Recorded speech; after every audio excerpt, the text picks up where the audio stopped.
Boa noite, queridos, tudo bem com vocês? Deus abençoe grandemente a vida de cada um de vocês. Amém? Glória a Deus.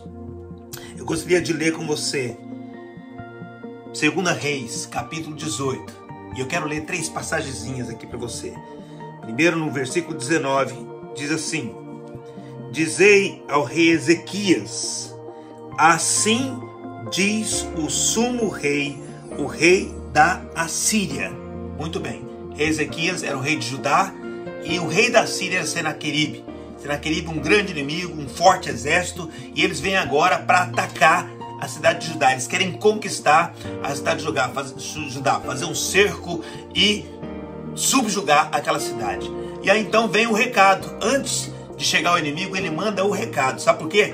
Porque ele precisa trazer fraqueza à nossa alma, trazer fraqueza à nossa mente, trazer fraqueza ao nosso coração, desmotivar, minar a nossa fé. Então sempre que o inimigo vai atacar, ele primeiro precisa mandar um recado para criar um território vulnerável para que ele possa então adentrar as nossas vidas. Ezequias fica de fato debilitado diante daquela palavra, ele fica de fato triste diante daquela palavra, ele se preocupa diante daquela palavra. Claro, cada um de nós, quando nós recebemos uma palavra, a gente se preocupa mesmo. Então talvez hoje você recebeu uma palavra, talvez você recebeu não hoje, mas essa semana, uma palavra para desestabilizar a sua fé, trazer prejuízo à sua alma e à sua confiança em Deus.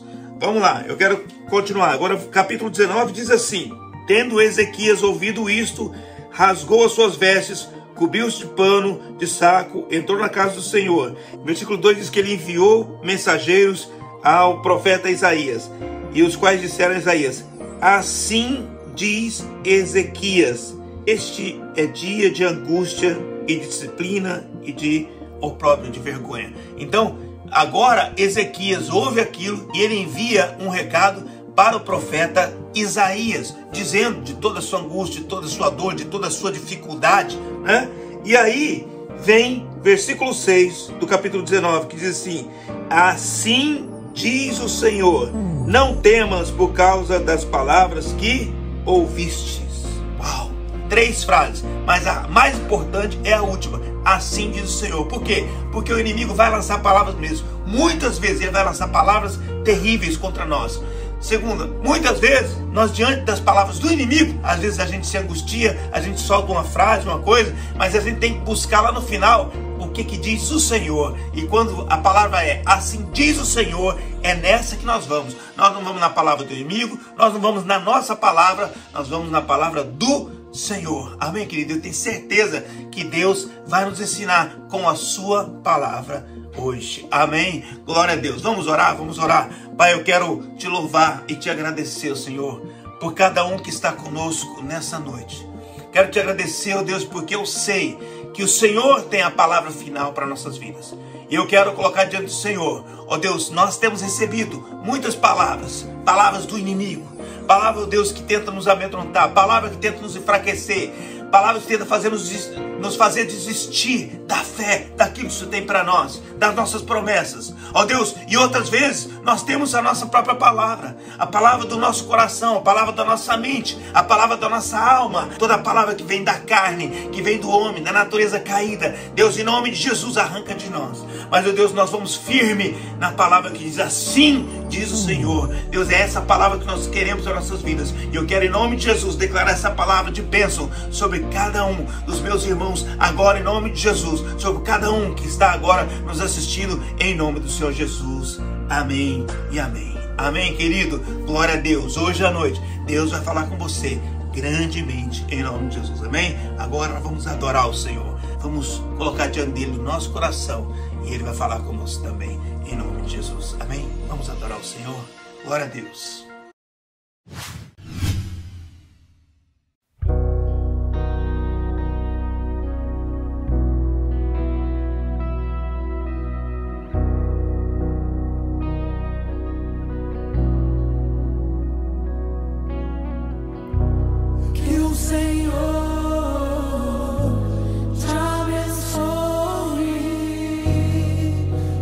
Faça brilhar seu rosto em ti.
extienda su amor y te muestre favor.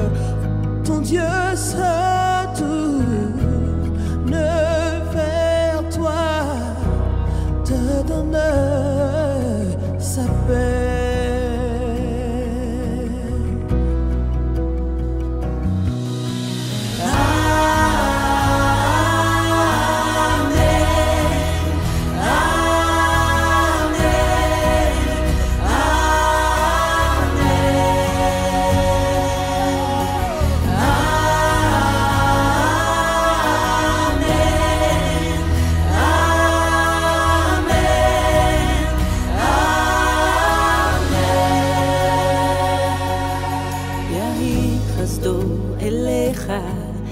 לאלפי דורות, משפחתך וילדיך, דורותיך אחריך. Que o favor de Deus seja sobre ti, sobre toda a tua geração, tua família, os teus filhos e os filhos dos teus filhos. May His favor be upon you and 1,000 generations, and your family and your children and their children and their children.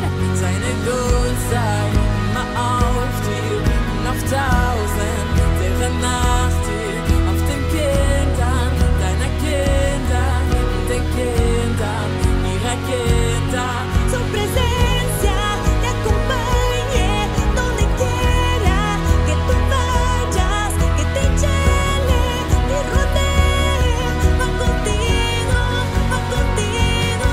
Cada matin, jusqu'au coucher, à chaque pas, veille sur toi, dans les larmes et dans la joie, il est pour toi, il est pour toi.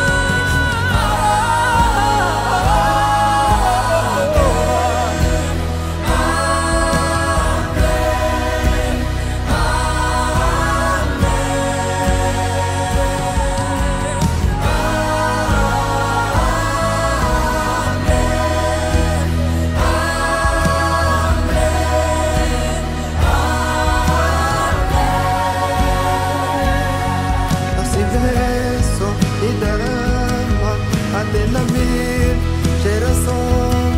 Novo família, novo filhos, una filhos e bons filhos. Sa faveur reste sur toi, non plus de 1000 générations.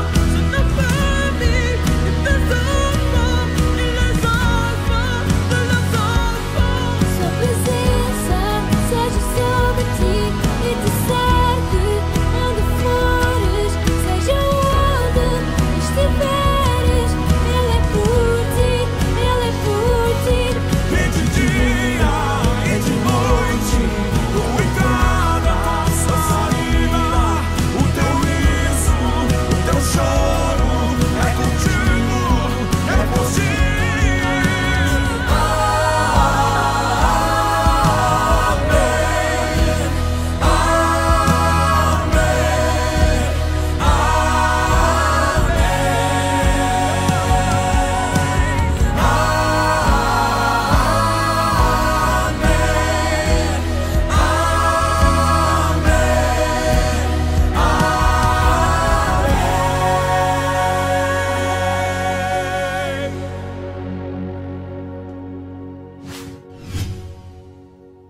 Amém, queridos. Agora eu quero colocar diante do Senhor o nosso momento do altar. E eu quero que você, em nome de Jesus, coloque diante do Senhor a sua vida.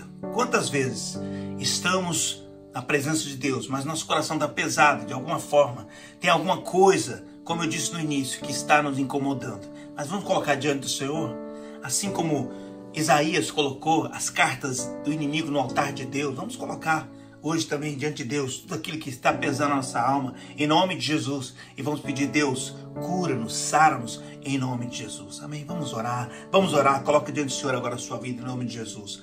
Pai, eu quero te louvar e te agradecer, ó Deus, em nome de Jesus, por cada um que está conosco, e eu quero te pedir em nome de Jesus, que o Senhor esteja abençoando agora. Senhor, nós colocamos diante do Senhor as nossas vidas, tudo aquilo que tem passado conosco. Senhor, essa semana que passou, Deus, todo e qualquer desafio ou toda e qualquer barreira que se apresentou, nós colocamos diante do Senhor, em nome de Jesus. Deus, vai colocando a tua mão sobre nós agora, eu te peço. Ó Deus, põe a tua mão agora, ó Deus, sobre cada um, sobre cada família, sobre cada casamento, sobre cada indivíduo, cada alma. Em nome de Jesus, cada cristão que crê no Senhor, que acredita na tua palavra, em nome de Jesus, abençoe a cada um. Ó Deus, eu quero te pedir em nome de Jesus, que o Senhor possa estar abençoando agora, ó Deus, aquelas pessoas que estão no leito da enfermidade. Meu Deus, estão enfermos, estão passando por um momento difícil de doença. Põe a tua mão agora, cura cada um em nome de Jesus. Põe a tua mão, ó Deus, mova, envia sobre eles agora o milagre, em nome de Jesus. Você que está agora conosco, em nome de Jesus, receba a cura. Você que precisa de cura física, mas também agora eu coloco diante do Senhor, você que precisa de cura emocional. Pai, em nome de Jesus, Senhor, põe a tua mão sobre cada um, ó Deus, que está passando por esse momento difícil, de luta, ó Deus, de tantas questões que estão no seu coração pesando, oh Deus, em nome de Jesus, estão mexendo, oh Deus, nas suas emoções, trazendo tristeza, insônia, oh Deus, trazendo depressão, em nome de Jesus, ó Pai, que o Senhor possa colocar a tua mão agora, e que o Senhor possa ungir, em nome de Jesus, põe a tua mão sobre cada um, trazendo graça, unção, bênção, em nome do Senhor Jesus, em nome do Senhor Jesus. Pai, eu coloco diante do Senhor aqueles que estão com desafios financeiros, Senhor, em nome de Jesus, ó Pai, quantas pessoas agora estão passando por momentos difíceis financeiramente falando, Senhor, ó Deus, que não estão conseguindo pagar as suas dívidas, não estão conseguindo, ó Deus, manter, ó Deus, a sua vida como antes. Deus, em nome de Jesus, diante dessa crise eu te peço, põe a tua mão sobre nós, unge-nos e nos leva ao teu melhor, em nome de Jesus, ó Pai, envia socorro, Senhor, tua palavra diz que o Senhor é socorro presente, em nome de Jesus, envia o socorro sobre cada um de nós, ó Deus, e nos abençoe, trazendo sobre nós a tua promessa de suprimento, em nome de Jesus, promessa de abundância, ó Deus, que o Senhor possa alcançar a cada um de nós, em nome do Senhor Jesus, Pai, envia o teu poder, a tua unção, a tua graça, o teu milagre, em nome de Jesus, e prepara-nos agora para ouvir a tua voz, ó Deus, prepara-nos nosso coração, nossos ouvidos, nossos olhos espirituais, para que possamos entender a tua verdade, em nome de Jesus, amém e amém, amém, querido, glória a Deus, amém. Glória a Deus, aleluia. Hoje, a palavra não vai ser minha não. Hoje eu quero trazer uma coisa que eu acho muito, muito importante para cada um de nós. Muitas vezes nós lemos a palavra de Deus, mas nós não entendemos a palavra como gostaríamos de entender. E muitas vezes por quê? Porque não gastamos um tempo com isso. E eu leio a Bíblia 3, 4 vezes ao ano, né? E é muito importante a gente ler a palavra, entender a palavra, não apenas ler, mas entender a palavra. E uma das coisas que ajuda muito, muito a gente, com certeza, é quando você sabe um pouco mais de certo livro para você ler, né? E hoje eu quero trazer, né, a figura do pastor Luiz Cláudio junto comigo na Rota 66. O que foi a Rota 66? Né? Começamos no ano retrasado, se não me engano, e terminamos no ano passado. Nós explicamos os 66 livros da Bíblia e foi tremendo demais, né? E hoje eu quero que você acompanhe junto conosco, né, esse momento que eu tive com o pastor Luiz Cláudio, e foi um momento muito precioso, né? Um dos 66 momentos, né? E eu gostaria que você participasse conosco, e depois ao final eu vou colocar aqui em cima a playlist para você assistir. Você vai poder assistir, que é maravilhosa, amém? Então hoje vamos receber um pouco mais de sabedoria nesse momento maravilhoso que eu tive com o pastor Luiz Cláudio na Rota 66, amém? Vamos acompanhar. Olá, viajantes da Rota 66 Espiritual, a nossa Bíblia Sagrada. Hoje nós estamos mais uma vez aqui para dar esse passeio, para essa aventura, para essa jornada, e você é o nosso convidado. E hoje eu convidei uma pessoa que para mim é muito especial, uma pessoa muito de perto, muito chegada, aqui de Boston, né, que nos auxilia, é um escudeiro fiel, né, mas também é um conhecedor da palavra, um homem de sabedoria. Eu tenho certeza que ele vai trazer coisas preciosas para nós hoje. É o pastor Luiz Rodas, e ele vai comentar o livro de Jonas. Seja bem-vindo, pastor Luiz. Muito bom estar aqui, é um prazer imenso estar aqui com vocês, podendo compartilhar um pouco da palavra de Deus, podendo trilhar um pouco dessa rota, né? Desde já eu quero parabenizar o senhor Bispo Nildo por isso, porque é um projeto realmente grandioso e eu tenho certeza que vai abençoar muitas vidas. E vamos lá, vamos caminhar um pouco nessa rota e vamos ver o que Deus tem para falar. Amém. Vamos iniciar daquela forma. Como as pessoas são curiosas, elas gostam de saber sempre ali aquelas curiosidades iniciais, né? Autor, porque o nome do livro, porque essas coisas assim. O que você pode falar para a gente já de imediato?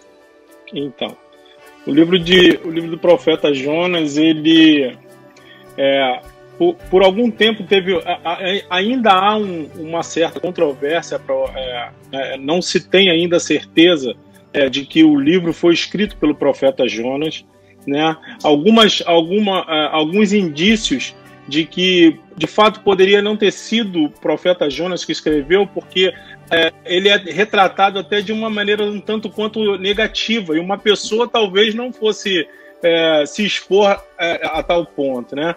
Entre outras coisas, é o fato dele colocar no livro o diálogo dos marinheiros ali enquanto ele estava no porão do navio, e nós vamos ver tudo isso, mas então por alguns aspectos tem-se a dúvida se tenha sido escrito por ele. Não se sabe se por quem seria outra pessoa, porém eu acho que isso não tem uma grande relevância. O livro em si tem uma relevância muito grande, né, independente de quem tenha escrito, né? Então, não tenho a certeza de quem é o autor do livro de Jonas. O profeta viveu no período do reinado de Jeroboão II, que ele reinou entre 793 a 753. Então, tem-se a ideia de que ele foi escrito mais ou menos por volta de 721 a 612 a.C., né? Uhum.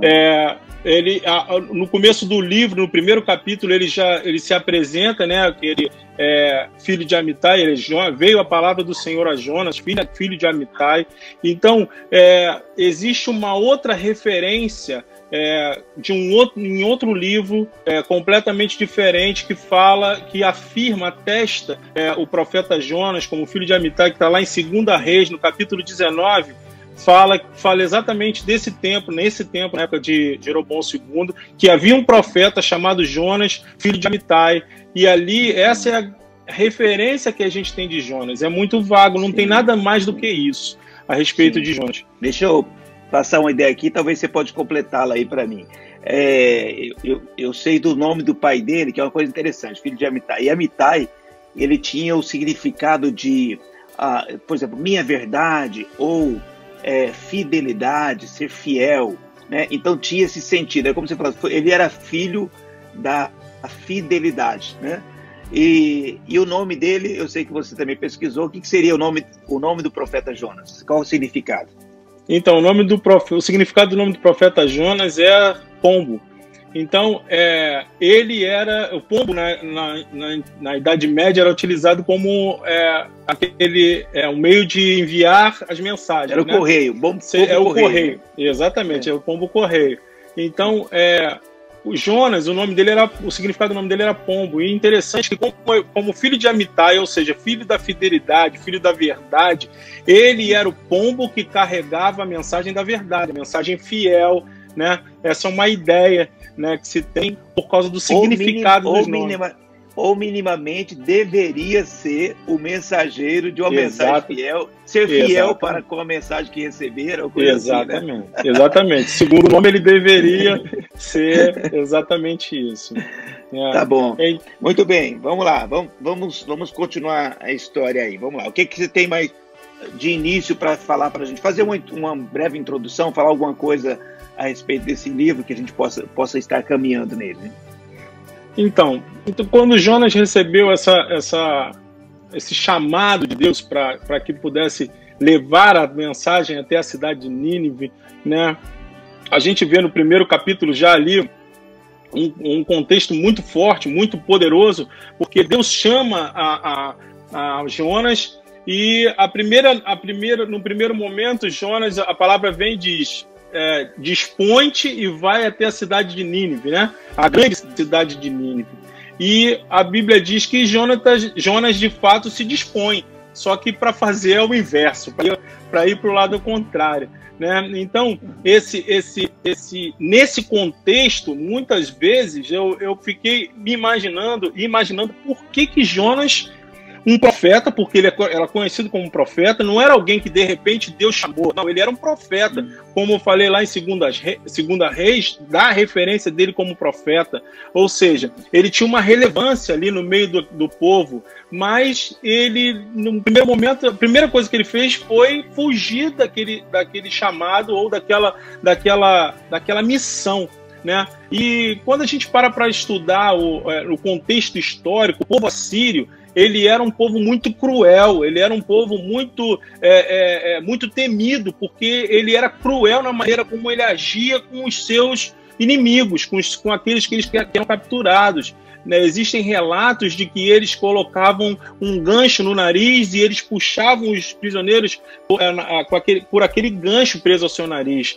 Ele pegava os seus prisioneiros e esfolavam eles vivos, colocavam eles em gaiola e amarravam um morto junto com ele. Ou seja, enquanto o morto ia apodrecendo, os bichos iam comendo a carne do morto e comendo o vivo também. Então ele morria em vida. Então era um povo muito cruel, né? Além do mais, os assírios já haviam subjugado Israel num outro momento. Então provavelmente Jonas ele tinha passado por situações difíceis, ou por causa de familiares, ele talvez tivesse já um histórico. Tinha os relatos, né? Enfim. Né? Exatamente. Então não é simplesmente pensar, ele é o profeta desobediente. Não, a gente precisa entender que havia um contexto dentro daquilo, né? Mas essa era a missão de Jonas, ir até Nínive e pregar para aquele povo, porque a Bíblia diz que a maldade daquele povo subiu até Deus, e por isso Deus enviou Jonas para pregar para aquele povo. Interessante. Bom, primeiro vou citar Paulo duas vezes aqui. Primeiro que Paulo fala uma coisa: quem me livrará do corpo dessa morte? É uma coisa interessante isso, né? E dizem que tinha a ver com isso também, com essa referência a esse morto que era colocado e que a pessoa tinha que carregar, né? Exatamente. Por isso que Paulo citava essa questão do corpo dessa morte. Mas também é uma coisa bastante interessante. Você estava falando aí agora desse contexto, né? Ou seja, havia uma história anterior que fazia com que o profeta tivesse dificuldade em cumprir, atender a esse chamado de Deus, né? Mas eu lembrei de uma coisa interessante. Se uma das pessoas que perseguia os cristãos era Paulo, na época chamado de Saulo, né? E aí Jesus tem um encontro com Paulo, né? Paulo fica cego, não é verdade? E aí Deus dá uma missão para Ananias, não é isso? E diz: Ananias, você vai ter que ir lá orar com Paulo, ele está precisando da sua oração. E Ananias teve uma reação semelhante. Que coisa interessante, teve uma reação semelhante ao de Jonas. Deus, esse cara é um perseguidor, Deus, como é que eu vou orar por um cara desses? É um cara que está perseguindo o povo, esse cara é mau. Que coisa interessante, né? A reação inicial dele foi essa, mas aí ele ouviu a Deus e ele foi e fez de fato o que deveria fazer, cumpriu o seu chamado, né?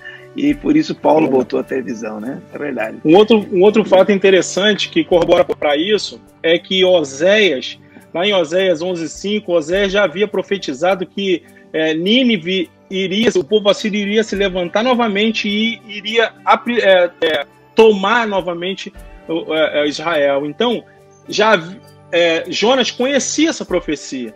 Então ele sabia que se ele fosse lá em Nínive e pregasse e ele se arrependesse, aquela palavra ia se cumprir, né? E o povo novamente ia sofrer as consequências de viver escravo diante do povo de Nínive, né? Então, tudo isso, né, ajudou para essa decisão, né, de se afastar, de não fazer, né, não cumprir a vontade de Deus para aquele momento. Bom, deixa eu fazer uma pergunta para você. Você acha que isso só explica para a gente entender melhor, né? Mas não justifica ele em nenhum momento, né? Não, de maneira nenhuma. E o mais interessante, se a gente parar para pensar, a gente fala muito sobre livre-arbítrio, né?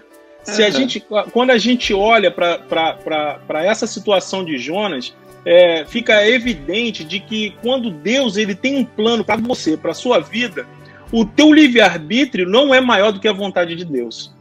Foi assim com Jonas, que Deus foi atrás de Jonas e ele moveu todas as circunstâncias para que Jonas voltasse para o propósito. Foi assim com Saulo de Tarso, que era perseguidor dos judeus, e quando Deus fez um chamado a ele, naquele momento não era o livre-arbítrio de Paulo, levava ele a aprisionar os judeus, castigar o povo de Deus.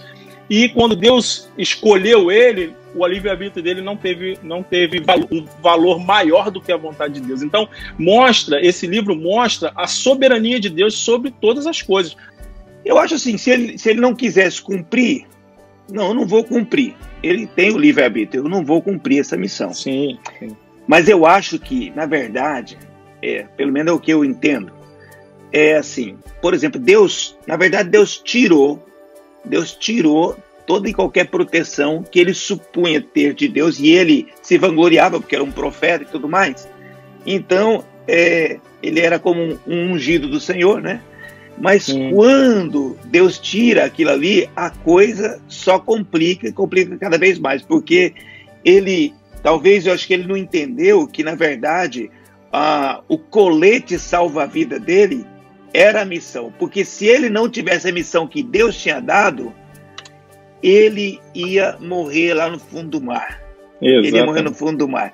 Então o colete salva-vida dele, na verdade, era a missão. Então eu acho que não era nem uma questão de livre-arbítrio, era a questão de que se ele não aceita a missão para a vida dele, ele vive as consequências das situações que Deus sempre o protegeu, mas naquele momento Deus arrancou a proteção. E agora ele não tinha o colete. E ele teve que clamar para o colete voltar. Exatamente. É mais ou menos por aí? Esse livro mostra muito evidente o amor de Deus, não só para com os seus, como também para com as nações vizinhas. Porque a verdade é que esse é um livro missionário, porque ele vai para outras nações, outros povos.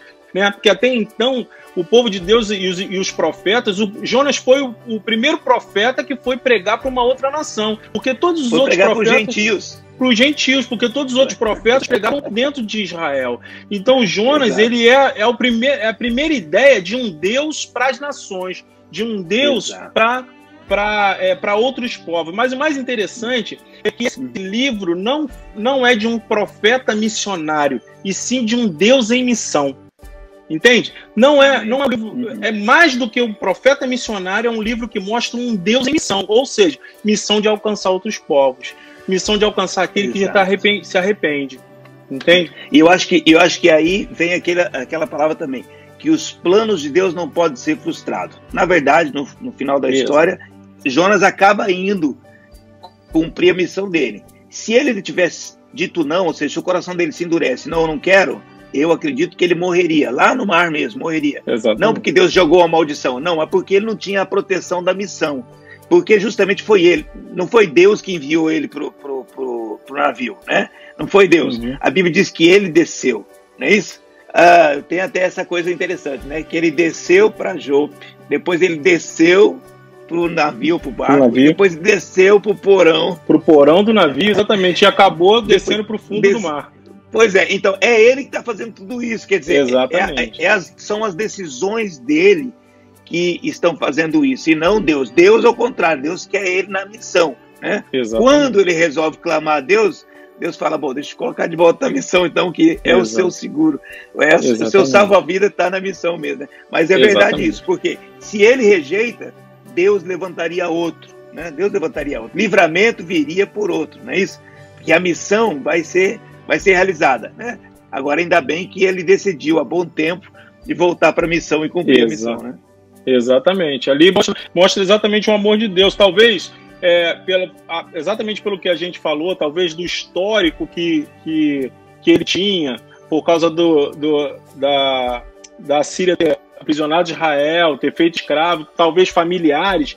Acho que o amor de Deus com ele fez com que Deus insistisse naquilo que ele...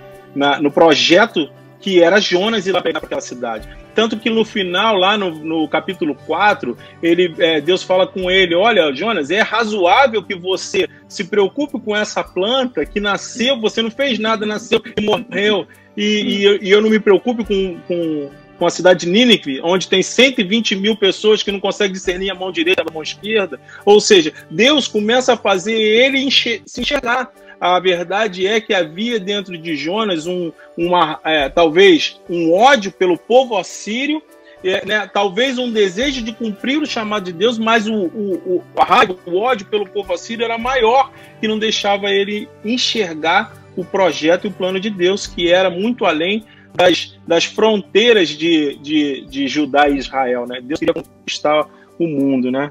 Pastor Cláudio, vamos falar um pouquinho desse capítulo 1, que ele conta muita coisa no capítulo 1, né? Uma história grandiosa no capítulo 1. No capítulo 1, então, Deus traz para ele o chamado, a missão, e aí a Bíblia diz que ele começa a fugir, né? E nesse processo ele entra nesse navio, né? A gente podia conversar um pouquinho sobre essa história do navio, que eu acho que é importante, né? Porque eu ouvi um pastor pregar um dia, eu achei fantástico o que ele falou sobre a questão da falta de critério em você receber pessoas na sua vida. E ele comentou justamente sobre esse navio. Ele falou que um cara tinha uma missão que Deus deu para ele, né, e que ele estava fugindo daquilo. E o outro só tinha uma missão de pegar um barco e levar as pessoas para outro lugar. Né? Mas o que acontece? Quando ele não cuidou de quem entrou no barco, quando ele de fato não foi criterioso nisso, ele teve um problema seríssimo, né, dentro daquele navio. Né? Você podia falar um pouquinho sobre isso?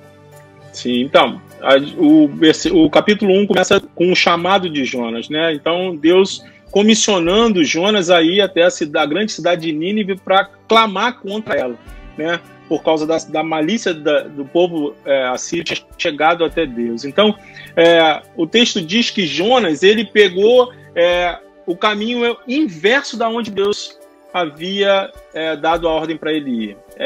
A cidade de Nínive ficava exatamente na direção inversa. E a Bíblia diz que conforme ele foi se afastando do propósito de Deus, do chamado de Deus, né, como se ele não tivesse entendido que ele podia sair da presença de Deus. Não é esse o contexto. O contexto é de que ele queria sair do centro, porque a ideia é que Deus agia ali no meio do seu povo, onde estava o templo. Ali era a radiação de Deus. Por isso ele queria sair desse raio de ação. E ele foi para a cidade de Tarsis. Tarsis ficava no sul da Espanha. E a Bíblia diz que nesse processo, ele entrou num processo de decadência. Como o Senhor falou, ele desceu até a cidade de Jope, e à medida que ele ia se afastando de Deus, ele ia descendo cada vez mais, né? Até que ele desceu até o navio, até o porão do navio. Essa viagem era uma viagem longa, porque Tarsis ficava distante e teria que parar em outros portos, ou seja, uma viagem cansativa. E muitas vezes o que acontece é isso: quando nós nos afastamos do propósito de Deus, nós nos cansamos mais, nós temos a tendência de descer, né, de ter uma rota descendente, ou seja, caindo mesmo a sua qualidade, diminuindo as suas forças, enfim. E Jonas experimentou tudo isso. E a Bíblia diz que quando ele pegou esse barco, começou uma grande tempestade. Quando o barco saiu, começou uma grande tempestade. E era uma tempestade que a Bíblia diz que ela era grande a ponto do barco quase se despedaçar. E é interessante que nesse barco, a Bíblia diz que os marinheiros começaram a clamar aos seus deuses, ou seja, da ideia de que cada um servia a um Deus diferente. E cada um estava clamando ao seu Deus para ver se de repente um deles respondia. Essa era a ideia, né? Então, politeísta, né? Tinha vários deuses, vamos ver qual que é o Deus da tempestade. Exatamente. Então, quando eles se dão conta que Jonas estava lá, deitado no fundo do barco, tranquilo, no meio de uma situação daquela, então foram chamar. Aliás, eles lançaram sorte, né? A Bíblia diz que eles lançaram sorte, e isso era uma prática daquele tempo, né? Israel tinha o Urim e o Purim, né? Que eram duas pedras. Mas eles lançaram sorte para saber de onde vinha por causa de quem vinha aquela tempestade. Então a sorte caiu em Jonas. E então foram chamar Jonas e perguntar a ele: olha, levanta e começa a clamar o teu Deus também. O que está acontecendo? Aí começaram a fazer algumas perguntas. Quem é você? De onde você vem? E Jonas, ele é muito sincero em falar. Ele é sincero em falar. E é interessante que ele fala assim, eu sou hebreu, ou seja, ele se identifica com o povo que serve ao Deus de Israel. Então, eu sou hebreu, ele dá todas as informações ali, né? E aí, o que seria o capitão do navio pergunta a ele o que deveria falar assim, ó, é por causa de mim essa tempestade. Ou seja, ele se expõe ali, ele fala, ele podia ter falado qualquer coisa, mas ele entende que aquela ação era uma ação de Deus, né? Então ele fala, olha, me joga no mar e essa tempestade vai acalmar. Então ele fala, não, clama, você é o teu Deus. E ele fala, não, me joga que a tempestade vai passar. Ele fala assim, eu sou servo do Deus que é criador do mar, do céu e tudo que nele há. Né? Até é interessante que quando ele fala que ele é o criador do mar, os marinheiros devem pensar, nossa, se você serve ao Deus que criou o mar, que você está fugindo pelo mar? Né? Ele vai te pegar, não tem jeito. Aonde você for, ele pega o que é. Exatamente. E com alguma relutância, eles jogaram ele no mar e aquela tempestade cessou naquele momento. E aqueles homens reconheceram a Deus. Ali, eu entendo que esse momento foi o primeiro momento em que os gentios eles tiveram uma experiência com um Deus Todo-Poderoso. Porque a Bíblia diz que eles reconheceram e eles adoraram a Deus naquele momento. Então, ali já se mostrava o plano de Deus para com os gentios, para com as outras nações, para com os povos vizinhos. Foi o primeiro momento em que um povo estranho, como até um arrependimento ou uma rendição, né, a Deus. As pessoas se renderam naquele momento, né? Acho que é uma coisa importante. Nós temos Jonas dormindo, mas é o sono da fuga, né? O sono da fuga, né? Exatamente. E nós temos Jesus dormindo diante de uma tempestade. Nós temos Jesus dormindo, que é o sono da confiança, né? Está dormindo em paz, porque ele sabe que é o Deus que cuida dele, né? E acima de tudo, Jesus tinha o sono da missão, porque quem vai morrer numa cruz não tem como morrer afogado, né? Então Jesus, ele sabia que ele ia morrer só na cruz. Então a missão dele jamais ia terminar diante de uma tempestade, né? E ali morrer afogado no mar. E nós temos um terceiro navio ou barco, que é o de Paulo, né? E nas duas situações tem tempestade, né? E terrível. No navio de Jonas, tiveram que jogar Jonas para que ele se livrasse da morte. No navio de Paulo, tiveram que manter Paulo no barco para que ele sobrevivesse. Porque Paulo disse, o anjo de Deus de quem eu sou e a quem eu sirvo apareceu para mim e disse que ninguém vai se perder e tal. Aí eles falaram, meu Deus, se a gente jogar esse cara fora, é verdade, a gente perece, porque aqui a palavra está com ele, a palavra do livramento, da salvação está com ele. Que coisa interessante, né? Num barco o missionário virou um problema, no outro um peso extra, né? É verdade. Num barco o missionário se transformou no peso extra, no outro se transformou no salva-vidas, né? Exatamente. Muito bem. É verdade. Vamos para frente então. E aí, o que mais você poderia falar para a gente, né? Naquele momento jogaram Jonas no navio, e aí a gente entra ali no capítulo 2, que fala a oração de Jonas, né? É o momento em que ele, de fato, se encontra com a morte. E aí ele entende que ele precisava, eu penso que assim, ele pensou que assim como Nínive precisava de Deus, naquele momento ali, ele precisava de uma ação de Deus. Então Jonas, nessa oração, ele começa a evidenciar que de fato ele estava encontrando com a morte, porque ele diz em alguns versículos, ele diz que as algas enrolavam o pé dele, ou seja, para que as algas estivessem enrolando o pé dele, ele já estava lá no fundo. Já estava chegando, ele fala, eu encontrei com os fundamentos dos montes, ou seja, era o fundo do mar mesmo. Sem salvação, né? Sem salvação.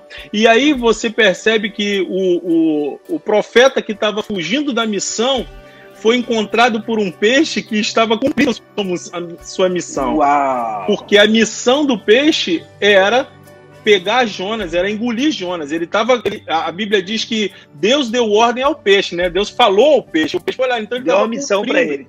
Deu uma missão para ele. E ele estava cumprindo a sua missão, né? Pegando o profeta ali já talvez nos seus últimos suspiros, talvez no seu último momento de vida ali. E aí foi no momento em que ele estava de fato arrependido, né, daquilo que fez, fazendo uma aliança com Deus, porque ele fala, lá no versículo 9, ele fala assim: mas eu te oferecerei sacrifícios com voz de ações de graças, e votarei e pagarei. Ou seja, ele estava ali se voltando para Deus. E aí, aquela rota que era descendente, agora ela passou a ser ascendente, porque o peixe que estava cumprindo a sua missão pegou Jonas e estava elevando Jonas novamente. Então ele já não estava mais descendo, ele estava voltando à vida, né? E aí, a parte B desse versículo 9, está o versículo central, para mim, o versículo central do livro de Jonas, o versículo-chave, que diz: ao Senhor pertence a salvação. Esse é o versículo-chave do livro de Jonas, porque Deus salva quem Ele quiser. Deus, a salvação pertence a Ele. Então ele pode dar para os assírios, ele pode dar para os judeus, para quem Ele quiser, porque ao Senhor pertence a salvação. No versículo 10 fala que o peixe foi lá e vomitou Jonas em terra, ou seja, aquilo que ele estava levando ele para baixo, o peixe trouxe ele de volta e colocou ele de volta na missão. Muito bem, maravilhoso. Essa ideia é fantástica, do peixe que cumpre a sua missão, né? Assim como, engraçado, quando Jesus tem uma situação com o imposto, né?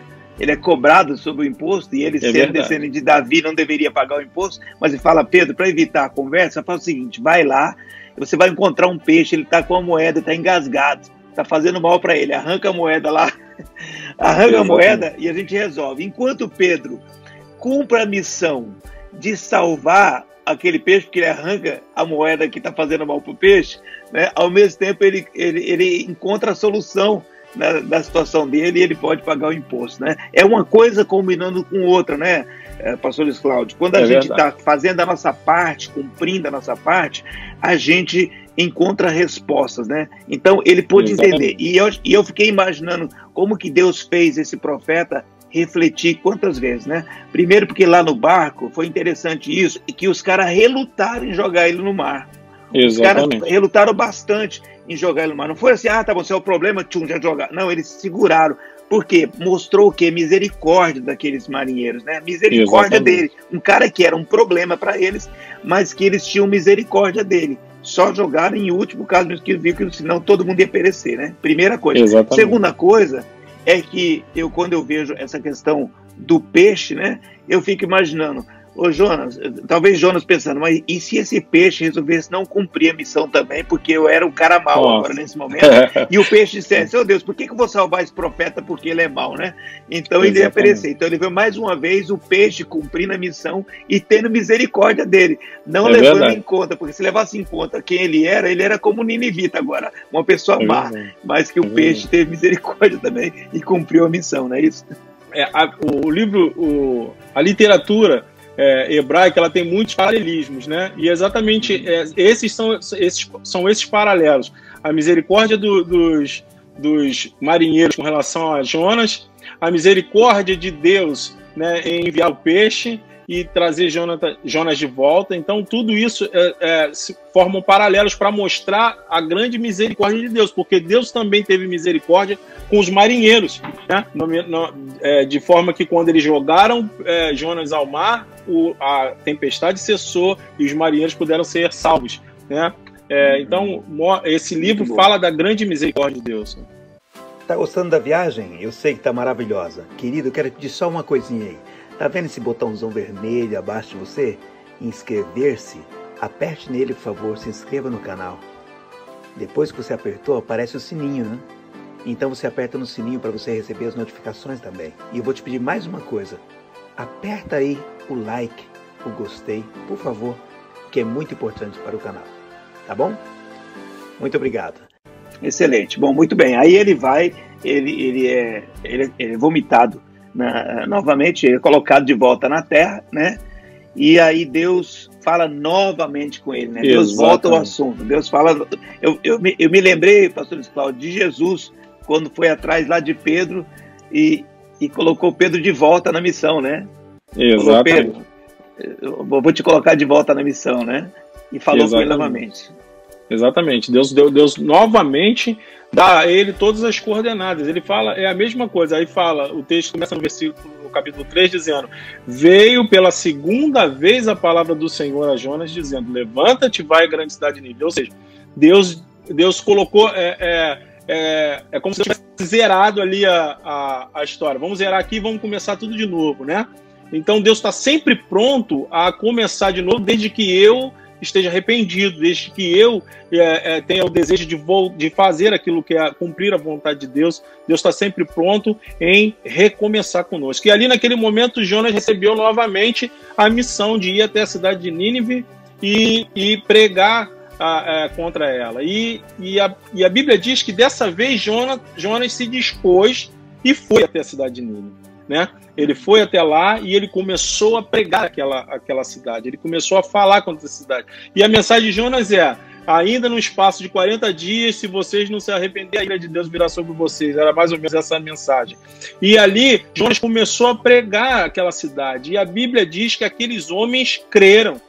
E é interessante que eu estava pesquisando e vi alguns fatos históricos, né, que diz que Nínive já estava passando por um processo que eles achavam que era o castigo de Deus. Ou seja, naquele período houve um eclipse lunar ali naquela região, e também teve 2 pragas que vieram sobre o povo de Nínive. Então eles já achavam que estava sob a ação de um castigo de Deus. Então de repente chega um profeta estrangeiro que diz: olha, em 40 dias, se vocês não se arrependerem do mal que vocês têm feito, vocês vão ser destruídos. Então alguns teólogos entendem que esse foi um dos motivos que fez com que eles tão rapidamente aceitassem aquela palavra e se arrependessem. Esse pode ter sido o motivo porque Deus levantou o profeta justamente naquele momento, porque era o momento certo. A terra estava boa para receber a semente, né? A terra estava preparada para receber a semente. Então isso mostra mais uma vez a soberania de Deus, né? Nesse momento em que ele estava vivendo esses fenômenos, né, na natureza, Deus levanta o profeta para ir exatamente nesse momento. Então mostra a soberania de Deus. A gente vê nesse livro Deus falando com o vento, Deus falando com o mar, Deus falando com os marinheiros, Deus falando com o peixe. Então mostra essa soberania de Deus, o controle de Deus sobre todas as coisas, sobre toda a sua criação, não é verdade? E então Jonas chega e começa a pregar, e o povo começa a se arrepender. O povo começa a receber aquela mensagem e crer naquela mensagem. E chegou até os ouvidos do rei da Síria o que estava acontecendo. E o rei perguntou: o que é essa confusão toda que está acontecendo aí? Então falam para ele: olha, tem um profeta aí de Israel aí falando que em 40 dias, se a gente não se arrepender, vai vir destruição sobre nós. E então a Bíblia diz que o rei ele faz um decreto para que todos se cobrissem de pano de saco, colocassem cinza na cabeça e levantassem um clamor, até os animais, porque era interessante isso, né? Naquela época, até os animais entravam como se fosse parte da família, né? Sim. Então entravam na questão do jejum. E ali ele por decreto fez com que todo o povo ele se arrependesse e se voltasse para o Deus de Israel, né?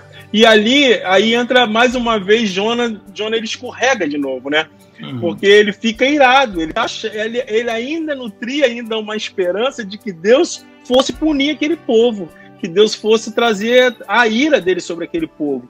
Então a Bíblia diz que ele vai para um lugar e ele faz ali um carramanchão, ele faz um lugar onde ele senta, e porque ali ele tinha visão privilegiada da cidade de Nínive. Ele queria ver o fogo cair sobre a cidade, que eles fossem destruídos. Ele estava mais para urubu do que para pombo, né? Ele queria ver a carnificina mesmo, né? Exatamente. Ali ele tinha uma visão privilegiada.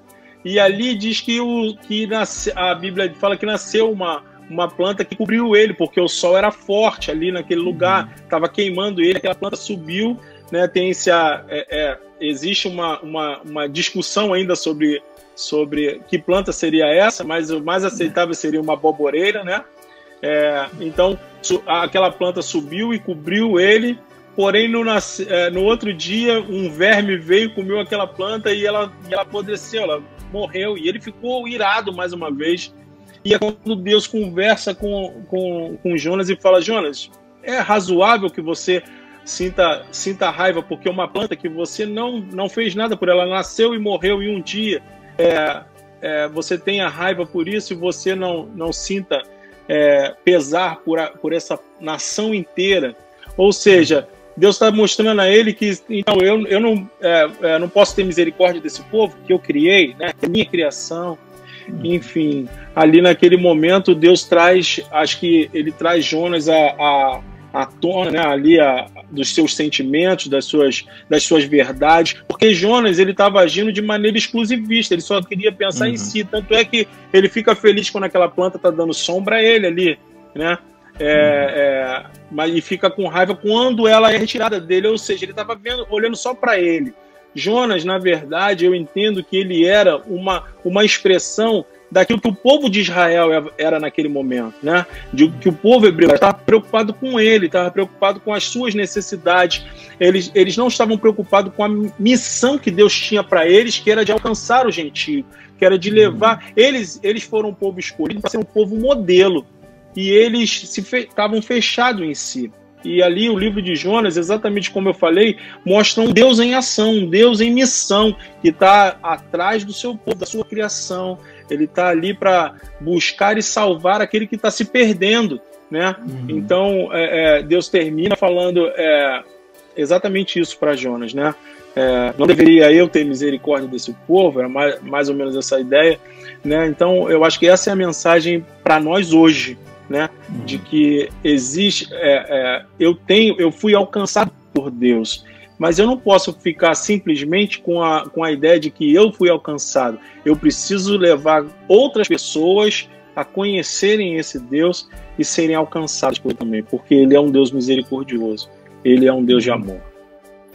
Muito bom, maravilhoso. Eu achei engraçado quando você comentou dessa questão de que ele fica irado e tem essa questão do exclusivismo, né? Mas é interessante que quando Isaías profetiza sobre Ciro, né? Aí os caras gostam, né? Aí que o Ciro não é do povo de Deus, mas vai ser servo de Deus e vai liberar o povo para voltar para a terra prometida. Então aí, quer dizer, quando é o venha a nós, né? O venha a nós tá bom. O vosso reino que tá mais complicado, né? Aliás, o venha a nós, o vosso reino tá bom, mas seja feita a tua vontade é o mais complicado. Mas, pastor, esse livro, eu acho que, igual eu falei, é uma mensagem tremenda, são 4 capítulos, mas que de fato traz tantas coisas pra gente, né? Tantas coisas de fato. Você aprende em cada capítulo e em cada situação, né? Você aprende coisas importantes.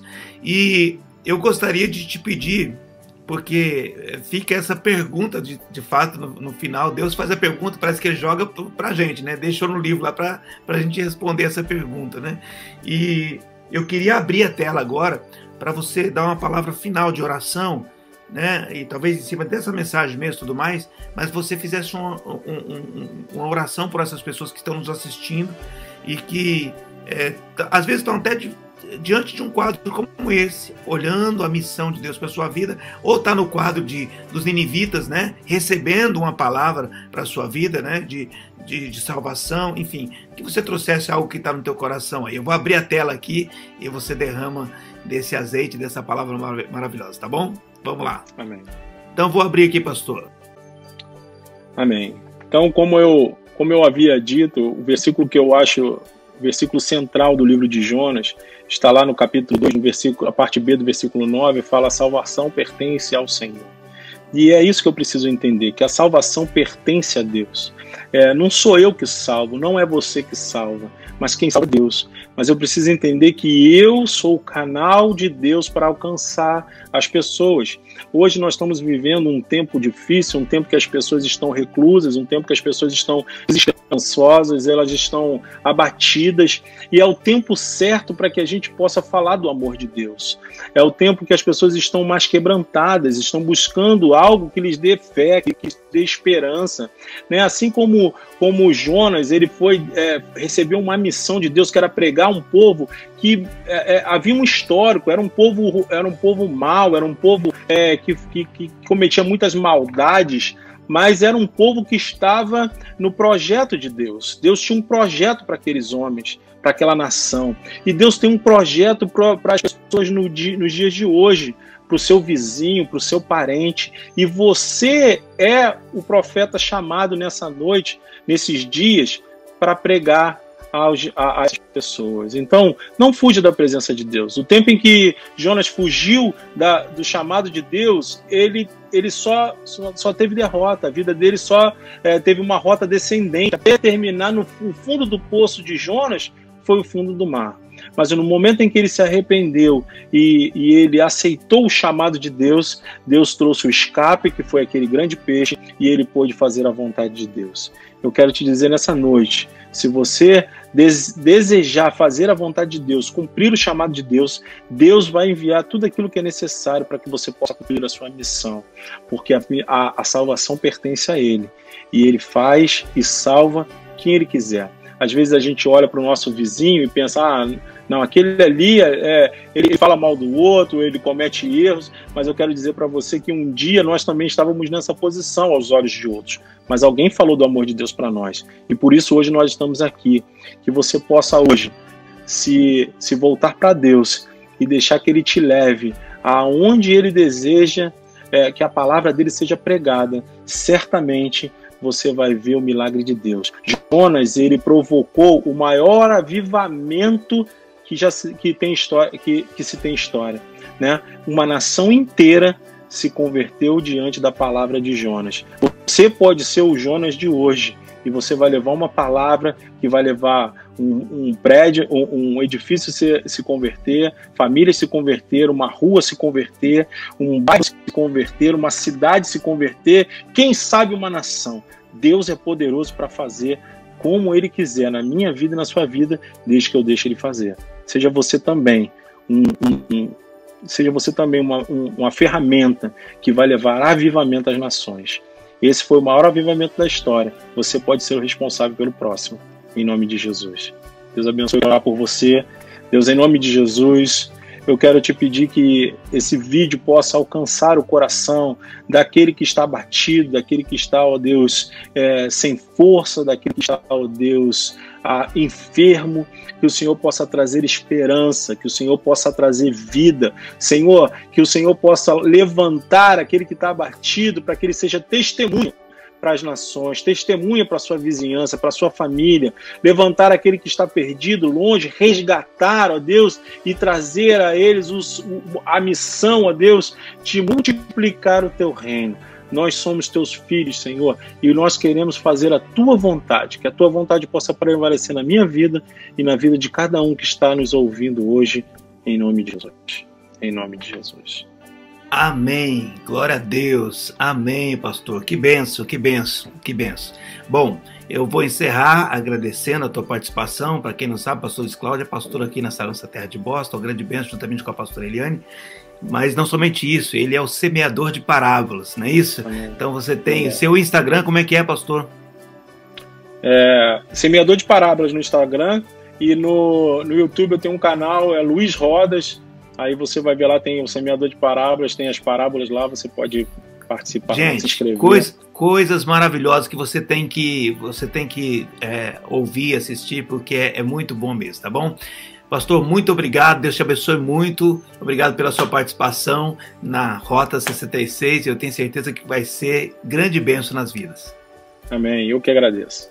Um abraço. Amém. Fica na paz. Tchau. Amém, querido? Eu sei que você foi muito edificado e que você possa trazer para a sua vida essas lições do livro de Jonas, que foi tão tremendo, tão maravilhoso. Então Deus te abençoe, vá para a melhor semana da sua vida, em nome de Jesus. Amém? Deus te abençoe.